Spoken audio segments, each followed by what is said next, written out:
Chez la plupart des femmes, la dépression, la lassitude morale, la confusion mentale sont provoquées par une vie de l'âme par trop restrictive où l'innovation, l'élan, la création sont contenus ou interdits. La force de création pousse fortement les femmes à agir.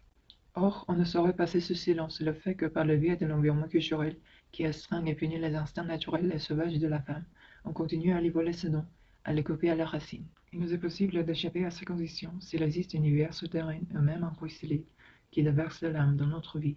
Mais la femme, loin de chez elle, qui annonce à tout pouvoir, n'est bientôt plus qu'un brouillard, puis une brume, puis un mince filet de vapeur issu de ce qui était son soi sauvage. Ce dessèchement, cette mutilation me rappelle une vieille histoire de tailleur qui circulait dans notre famille. Mon défunt oncle Vémos la raconta un jour aux camarades de notre famille élargie, qui se montrait trop sévère avec un enfant. Oncle Vémos faisait preuve d'une douceur et d'une patience infinie envers les bêtes et les hommes. C'était un conteur né dans la tradition des Mesmandoc et se servait de ces histoires comme de remède.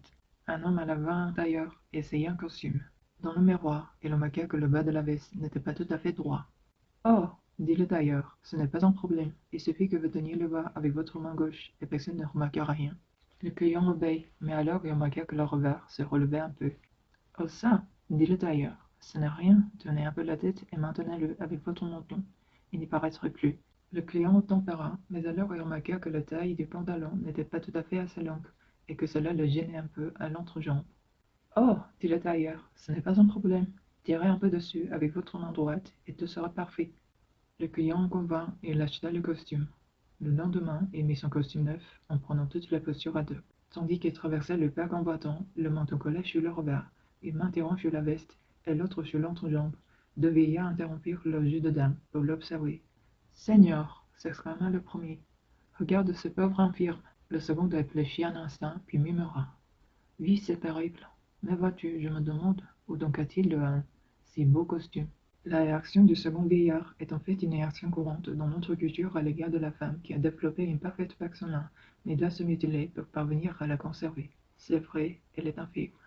Mais voyez comme elle a l'air impeccable, comme elle fait bien les choses, comme elle réussit. Une fois que nous sommes totalement desséchés, nous tentons de marcher et avançons de gargoin, histoire de montrer que nous avons tout en main, que tout va bien, que la peau d'âme nous manque, ou que la peau coupée par la culture ne nous aille pas, nous nous mutilons en prétendant le contraire.